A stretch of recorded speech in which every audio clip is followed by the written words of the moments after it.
Muy bien, muchas gracias. La última, agradecer de nuevo la invitación. Enfermedad celíaca, entonces, y vamos a plantearnos en estos minutos quiénes deben ser testeados, en quiénes tenemos que buscar la enfermedad celíaca en el 2017, con qué herramientas diagnósticas, si es posible el diagnóstico sin biopsia y cuáles son las complicaciones y cómo las debo pesquisar. Y entonces la enfermedad celíaca todos sabemos que es una enfermedad autoinmune que se desencadena por la ingesta de gluten en pacientes genéticamente susceptibles y que afecta a varios órganos, pero especialmente el intestino delgado, y que se sabe que es el 1% de la población mundial. En algún momento se planteó si debemos hacer estudios poblacionales, es decir, hacer screening de masa pensando en este 1%, pero se han hecho estudios de costo-efectividad, pero además estudios de daño y beneficio, y se ha visto que el estudio de masas todavía no es redituable para la enfermedad celíaca. Por lo tanto, hay algunos grupos en los que debería testearse específicamente la enfermedad celíaca. Y es así que las guías del American College plantean, en primer lugar, que en pacientes con síntomas, signos o laboratorio que sugieren malabsorción serían los primeros en los que tenemos que testearlos, y esto con alta grado de recomendación.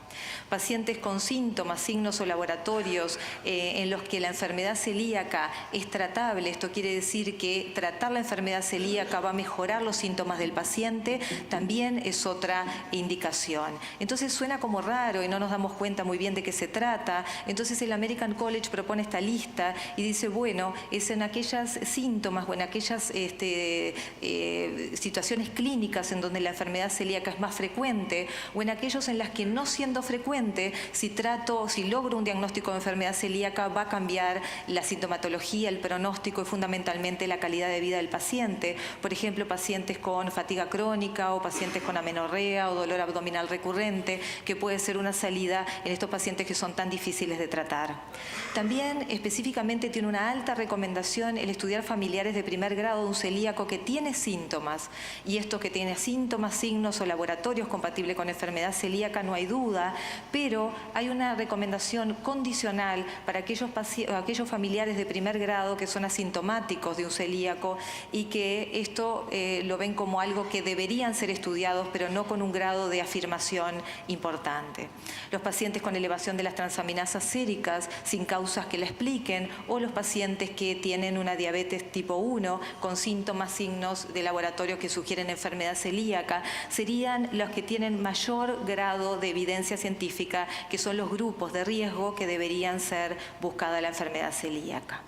Y para buscar la enfermedad celíaca, lo primero, y es de primer orden, el rol central del diagnóstico está dado por los anticuerpos, estos anticuerpos que son aceptables por el paciente, que nos dan idea de qué pacientes debemos ir a biopsiar, y que los que tenemos en el mercado son el transglutaminasa de tipo IgA, el de tipo IgG, el antiendomicio, los péptidos diaminados de tipo IgA o de tipo IgG. Lo que tenemos que saber es que en los pacientes celíacos la deficiencia de IgA es 10 veces mayor que el de la población general, por lo tanto es conveniente, si vamos a utilizar, que son los más utilizados, los anticuerpos de tipo IgA, debemos testear o dosificar la IgA, y en el caso de que tengamos un déficit de IgA, debemos específicamente utilizar anticuerpos de tipo IgG. El antiendomicio es altamente específico, pero tiene dos cosas negativas, que es que es costoso y que necesita la experiencia para su determinación. Es tan específico que puede determinar pacientes que todavía no han realizado la atrofia, pero que la van a realizar en algún momento, y eso les da la alta especificidad. Pero el antitransglutaminasa, por lejos, es el más usado, es costo efectivo, tiene una sensibilidad y especificidad mayor del 90%, y lo que es importante para la persona que hace el laboratorio es que tiene una determinación automática, lo que lo hace más seguro. Los niveles elevados se asocian a atrofias más severas, por lo tanto es bueno la cuantificación, y esto es importante, tener titulaciones de antitransglutaminasa. Los péptidos diaminados de gliadina no han demostrado tener mayor rendimiento que la transglutaminasa, pero sí tienen un lugar específico en los pacientes que tienen déficit de IgA, como dijimos, cuando utilizamos el IgG de los péptidos diaminados, pero también los pediatras lo utilizan mucho que tiene mucho valor en los niños menores de 2 años. La idea es que como una primera forma del diagnóstico de enfermedad celíaca uno podría pedir la antitransglutaminasa y la dosificación de IgA, sabiendo que si asociamos transglutaminasa con antiendomicio o con péptidos diaminados, vamos a tener seguro una altísima precisión cercana al 100%. Entonces, ahí nos planteamos, si es tan cercana al 100%, ¿por qué no podemos hacer diagnósticos solamente con anticuerpos? Si yo planteo que es cercano al 100%, hago los 2 anticuerpos en el paciente y digo el paciente es celíaco. Bueno, esto lo planteó la Sociedad Europea de Pediatría y de hecho ha dicho que en los pacientes, en los niños que son sintomáticos y que tienen transglutaminasa por más de 10 veces el valor normal y antiendomicio positivo en dos oportunidades, esos pacientes se podrían evitar hacerle la biopsia. Cuando esto fue analizado por los médicos de adultos, la cosa no fue igual. ¿Por qué? Porque se ha visto que en realidad a nivel mundial los kits que se usan para transglutaminasa y antiendomicio no son iguales, lo que podían causar algunas diferencias y podían dejar algunas dudas. Por otro lado, los estudios que se han usado para evaluar la especificidad del antiendomicio generalmente están hechos en poblaciones de alto riesgo y esto hace que sea dudoso poder aplicar todo esto a la población general. Y finalmente, los adultos, como ustedes saben, tienen mucho menos enfermedad clásica, síntomas clásicos como tienen los niños, por lo tanto, a veces tienen síntomas que son tan imperceptibles cuando hacemos el diagnóstico de enfermedad celíaca como una fatiga crónica, que el tratar de decir que estos son sintomáticos para no poder hacer la biopsia genera bastantes dudas. Hasta el momento no se plantea no hacer biopsia para el diagnóstico de enfermedad celíaca en adultos, o sea que tenemos que seguir haciendo la biopsia. ¿Y cuáles son los otros pacientes que se beneficiarían del diagnóstico? Son aquellos que hacemos la endoscopía e incidentalmente encontramos lo que se llaman los marcadores de atrofia vellositaria, marcadores endoscópicos que pueden ser el patrón mosaico, el aspecto nodular del bulbo, de la segunda porción de duodeno o los pliegues festoneados. Estos tienen una alta correlación diagnóstica y como vemos en el trabajo de abajo, que es un trabajo del doctor Bay de Argentina que tiene mucha experiencia, ellos valoraron que estos marcadores tienen altísimo valor predictivo positivo y en pacientes que tienen alta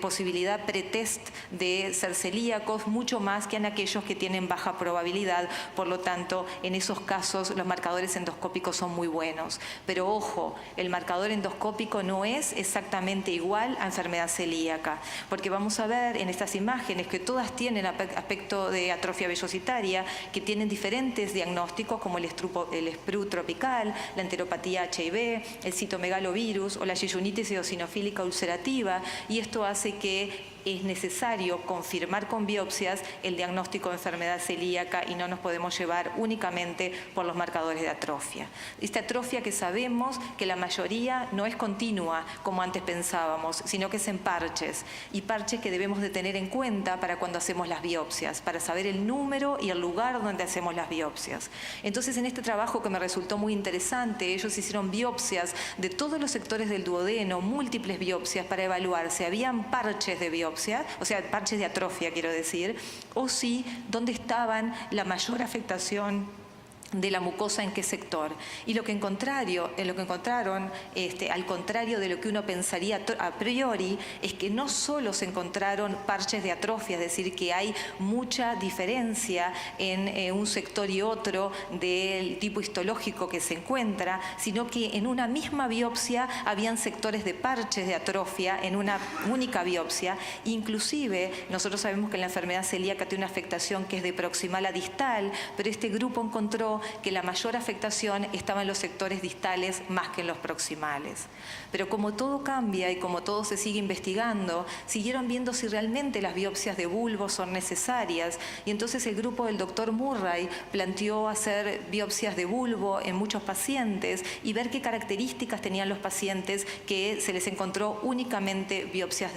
positivas en bulbo. Y vio que hay un grupo al que él llamó con enfermedad celíaca ultracorta, únicamente únicamente con afectación del bulbo, que eran pacientes más jóvenes, con transglutaminasa con niveles más bajos y con una menor frecuencia del tipo de enfermedad celíaca clásica con diarrea y que tenían más enfermedad celíaca no clásica con otros síntomas. Él piensa que esto puede ser una enfermedad temprana, es una forma de presentación temprana de la enfermedad y por lo tanto lo que hace es sugerir que la biopsia de duodeno tiene que estar presente más si tiene estas características, pero en general se ha pautado que las biopsias deben realizarse 2 en bulbo y 4 en la segunda porción del duodeno, 2 por encima y 2 por debajo de la papila de Vater. ¿Qué otras herramientas tenemos para el diagnóstico? Y las herramientas que tenemos es la determinación del HLA, porque sabemos que el 90% tienen HLA de Q2 y un 10% tiene de Q8. Pero es importante porque el tipo de heterodímero y la cantidad expresada influyen sobre el riesgo de la enfermedad celíaca y entonces el HLA puede ser importante en aquellos pacientes en los que tenemos ciertas dudas diagnósticas porque tienen distintas posibilidades de anticuerpos que a veces son bajos y las biopsias son algo dudosas, entonces determinar HLA sirve por la negativa. Si no tiene el HLA compatible o tiene un HLA con heterodímeros de bajo riesgo, entonces bueno, ahí voy a plantear el diagnóstico de otra manera. Y terminando, ¿cuáles son las complicaciones? Felizmente son muy bajas, es el 1% de todos los celíacos y yo puedo acordarme casi con nombre y apellido aquellos que he visto con complicaciones, porque felizmente son pocas. Las complicaciones más importantes en la enfermedad celíaca refractaria que hablábamos hoy, que son aquellos pacientes que persisten con síntomas y atrofia y en ellos podemos encontrar el tipo 1 y el tipo 2 dependiendo del fenotipo y la monoclonalidad. Por lejos la más grave es la tipo 2 en la que tienen un fenotipo aberrante y que no expresan el CD3 y el CD8 de superficie y por lo tanto estos pacientes tienen una proliferación monoclonal, lo que hace que realmente vayan a ir casi en el 70% una yeyunitis ulcerativa y en el 50% un linfoma T y estos tienen realmente, las complicaciones tienen un mal pronóstico. ¿Cómo podría tener una estrategia de pesquisa? Y bueno, a los pacientes lo que tengo que hacer es mantenerlos en dieta libre de gluten, le tengo que hacer una endoscopía digestiva alta tomando las biopsias y esas biopsias tengo que tratar de buscar el fenotipo y hacer un PCR para buscar la monoclonalidad y en los pacientes que tienen una enfermedad celíaca refractaria podría considerar realizar estudios radiológicos o la cápsula endoscópica para ver lesiones ulcerativas, lo que podría afirmar el diagnóstico para poder hacer el tratamiento adecuado. Entonces, esto es lo que hemos visto de enfermedad celíaca para no pasarnos más del tiempo y bueno, muchísimas gracias.